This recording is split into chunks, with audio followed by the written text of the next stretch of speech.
Hey, what's going on, everybody? So I just got back a couple of days ago, and it's time to go ahead and back on doing what I need to get done around the house. So let me get you caught up real fast. So unfortunately, there's forecasted rain about every other 3, 4 days or so. So I cannot finish the liquid rubber right now. At least I don't anticipate being able to do it this week because remember, whenever it rains, hey, what's up, girls? You guys are making a lot of noise today. Oh, you getting all cooped up? It's all good. Well, hey, I'll be letting you out soon once the plants get a little bigger. But anyways, unfortunately, I can't do the liquid rubber because the cement has to be completely dry. It's not just a matter of it being a non-rainy day. There has to be many non-rainy days to basically for the cement to be completely dried. So what I'm going to be doing this week is today we're going to go ahead and do just a quick garden update to show you where my plants are at and everything. And then in a couple of days, I'll go ahead and put out another video on doing some of the fall some of the winter maintenance. Time to get the pruning done and kind of get things cleaned up. And since we did just have a storm a couple of days ago, it was super windy, so everything is just kind of blown around and everything. So yard's a mess. I got a lot of work to get done. So please forgive the work in progress. We're going to go ahead and just show you where the plants are. All right, let's send it. All right, so here on the strawberries, it looks like we're getting ready to begin the next season. We're here basically at the beginning of winter, probably will carry on through maybe all the way through spring. That's what I'm hoping. But you can see there's pretty much some stuff dying. I'm not sure if this is because we weren't watering it, so I'm definitely have to be careful. But we still are getting some growth. Looks like maybe the old stuff is dying off and the new stuff is just starting to come in and take over. Worms and everything are still going really good. Their family kept them fed, so they're doing real good. Now what you can see here, and I'm glad I'm already on wide, these plants are actually doing pretty good. And I'm going to be honest, this year, and I'm kind of knocking on my head here, in other words, wood, to not throw some bad luck my way, but we've actually had very minimal plants get completely eaten by the insects this year. So it's a good harvest. I mean, it's a good start, at least.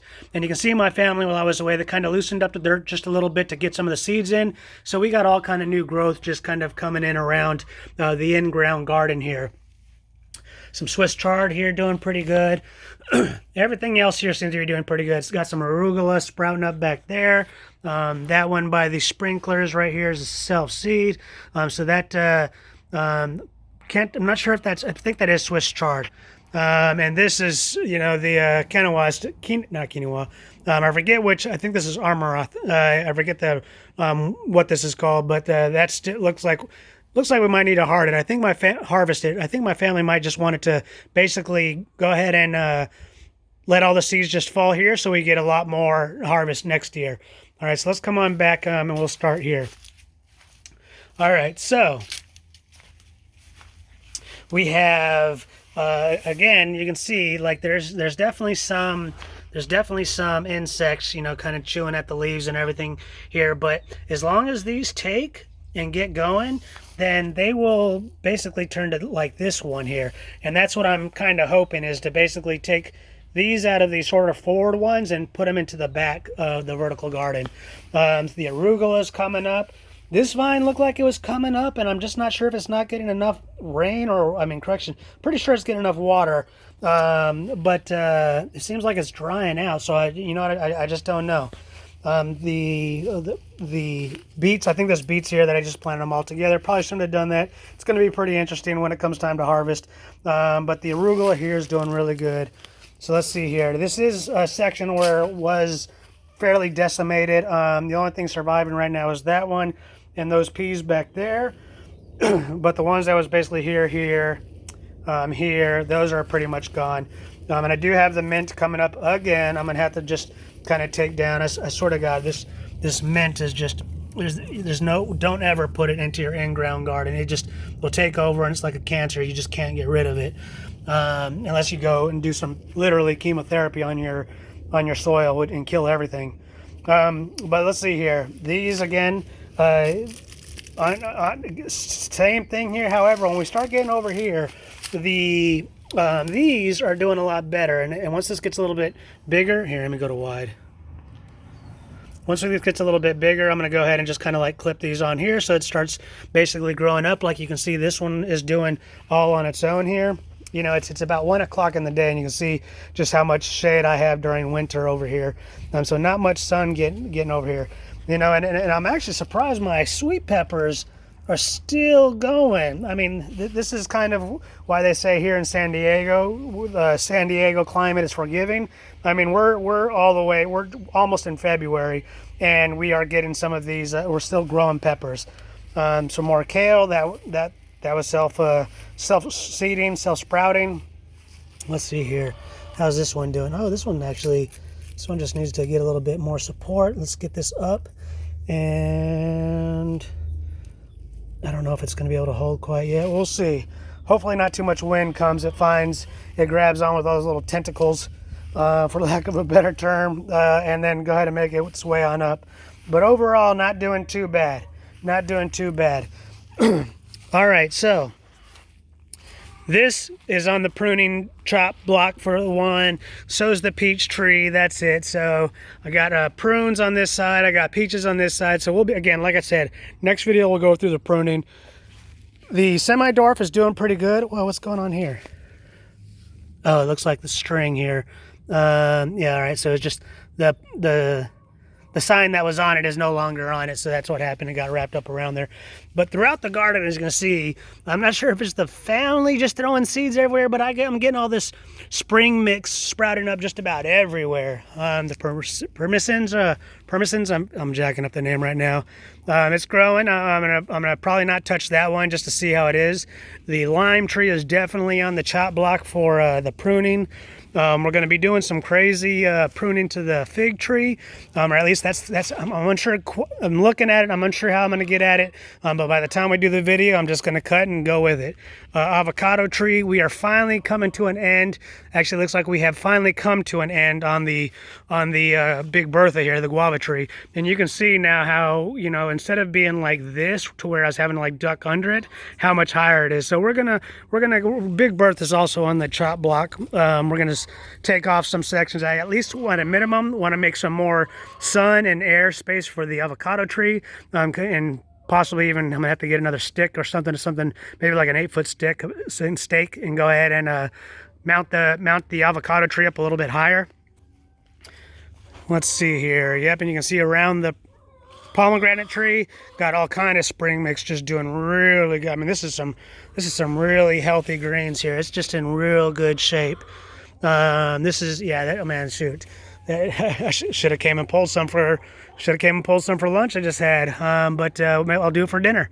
But yeah, the pomegranate tree is on the chop block, and let's see, this avocado tree, it's still going. It's kind of dying back here a little bit, I'm unsure, but it's getting some growth here, and the peppers here I can't really see any peppers at least right now, so that one may have finished. Ashwagandha and elderberries. This elderberry tree is really just kind of like sprouting up all over the place. I mean, we're just getting some new sprouts. I'm unsure on how this is growing. I'm not sure if I like jacked it up by not staking it up better, so it grows up, but you can see it kind of basically like bent over. And then I got all kind of shoots basically going up, and that one that bent over is starting to get strong. So I'm gonna have to do some research. I want to at least see the first harvest from the elderberry tree, or it might even be just an elderberry bush, before I go ahead and really prune it down. But we'll see. I might have to do something. Ashwagandha, I mean, yeah, this is just really looking healthy right now. Really nice, good color on the leaves. When you put so much work into it, oh, and we are down one more yellow chicken while I was away. But when you put so much work into your soil, it's good when you see how your plants are just feeling real healthy. But the papaya tree, man, this thing is really getting at it. I'm gonna have to. I feel like we'll probably have fruit maybe in like 2 years or something. I don't think this year, but maybe the next year we might be getting fruit from this papaya tree. That's gonna be crazy. Let's see here. We getting any growth yet on? Oh, I am starting to see some growth starting to come in right here on the orange tree. So this is a good sign. I wouldn't say I was getting nervous, but with the experience that I had on my previous, oh yeah, we're getting growth all over this tree, so that's good. with the experience that I had on the previous dwarf trees, in addition to the dwarf trees, I actually lost an orange tree the first one I planted. And these dwarf trees, they seem like they're holding in there, they're just not producing. So I haven't had really any good luck with the oranges. But this one looks like it might basically defy the odds here in my yard. I'm not sure what's causing the problem. Maybe I'm not watering enough. I don't know. But it looks like it's defying the odds. And the mango tree here, I actually just moved this over this day to get a little bit more lean into it, but it's kind of hard to see because part of it's in the sun, but you got the main branch here and come down over here, and you can see right there, let me come around, I'm still pulling on that branch right there to separate it from the main one. And then when this one down here gets a little bigger, where you at? This one right here, I'm going to be pulling this one in a different direction too, hoping that basically I can get about 3 main shoots coming from the bottom, and then yeah, we'll be having some delicious mangoes here pretty soon. All right, let's turn around here to the mess. Even in my son's work area, and here in the rose gardens, I mean, we got spring mix, we got all kinds of lettuce. I mean, and it's some really good dark, maroon and green going on. So it's doing really good. And the funny thing is, we did not treat any of this. This is just it. I'm not sure if my family just threw some seeds out here, or okay, we do up on this table. We do harvest the seeds and we collect them up here. So sometimes whenever we're done, we'll just blow them off. So they basically come off to this area and they go along the edge. And let me show you what I mean real fast. So you can see, like right here, this is self-seeding right here. They got all these garden mix. I mean, we can literally pull this right now and eat it.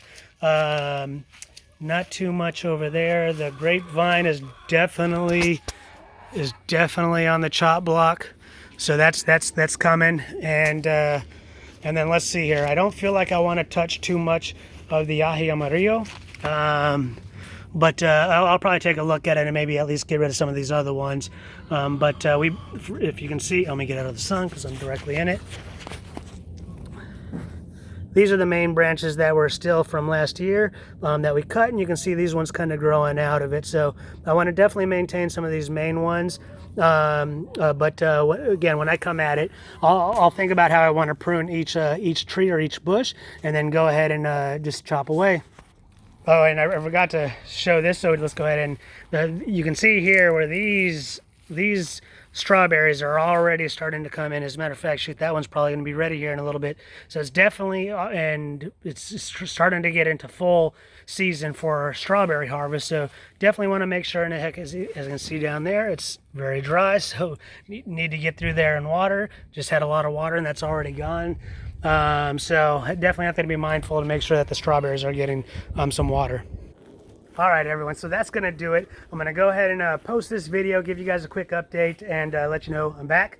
And if you're still watching this long, then you probably actually are interested in the pruning that I'm going to be doing. So that'll be coming out in the next couple of days. And then hopefully next week we'll have, I mean, to be honest, it's kind of a double-edged sword. I like the rain. There's no more water coming through the patches on the repairs that I've did. So I kind of would like to get more rain.